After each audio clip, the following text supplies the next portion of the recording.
La haie brise-vent ici aurait pu se trouver entièrement de notre côté, dans notre bande tampon, qu'en régie biologique, on est obligé de conserver. Ici, notre voisin a accepté de consacrer une partie de son terrain pour aménager la haie brise-vent aussi de son côté, et pas seulement de notre côté.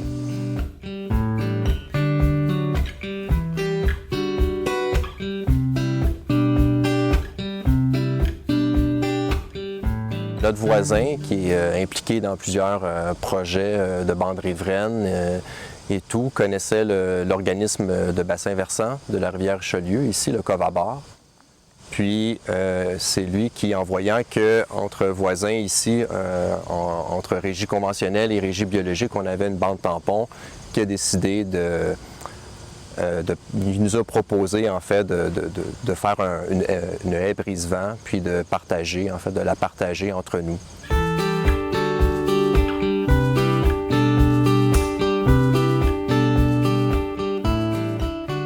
Il l'a fait parce que, disons, pour le bon voisinage, aussi, disons, pour ses convictions à lui, parce que pour lui aussi, il voit le bien d'avoir un peu plus de biodiversité dans nos champs. Tout ça, là.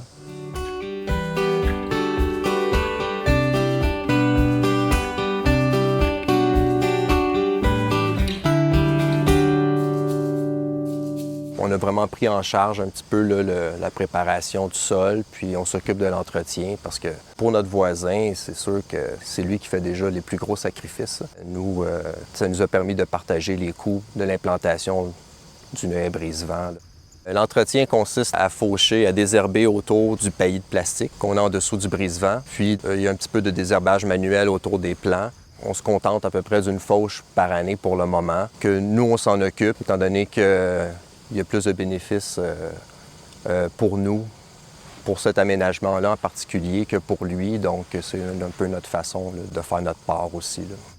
Le voisinage est très important, autant avec le milieu citadin que le milieu agricole. Puis dans le milieu agricole, je veux dire, c'est encore plus parce qu'on pratique les mêmes activités. Puis on peut avoir besoin des fois d'échanger ou de besoin de l'autre. Donc, ça fait partie de notre conviction, ça.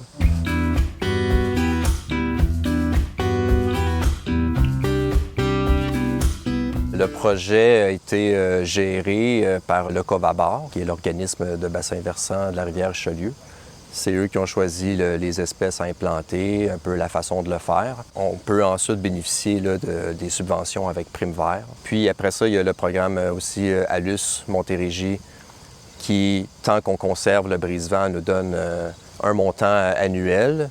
C'est des ententes séparées pour la portion de notre voisin. Il a son propre contrat, ses propres ententes avec ces organismes-là. Là, on a recommencé à voir des oiseaux champêtres un petit peu plus se poser sur les piquets. On a vu aussi des oiseaux de proie, donc c'est des choses qu'on ne pouvait pas voir avant parce qu'il n'y avait tout simplement pas d'endroit où aller. Il y a beaucoup plus d'avantages d'un point de vue environnemental avec une haie brise-vent parce que le potentiel de séquestration de carbone est beaucoup plus grand qu'une bande enherbée. Puis aussi pour la diversité, dans un environnement multistrate, où on a des herbacées, on a des arbustes, on a des arbres, il y a beaucoup plus de potentiel pour la biodiversité de manière générale aussi, puis pour aussi, si on veut, créer un habitat pour des prédateurs naturels aux ravageurs des cultures environnantes. Puis il faut avoir ces aménagements-là une fois de temps en temps. On ne peut pas seulement en avoir un à 10 km, à tous les 10 km. C'est important d'en avoir un une fois de temps en temps parce que les coccinelles ne vont pas voyager sur des dizaines de kilomètres là, pour aller pondre leurs œufs, là.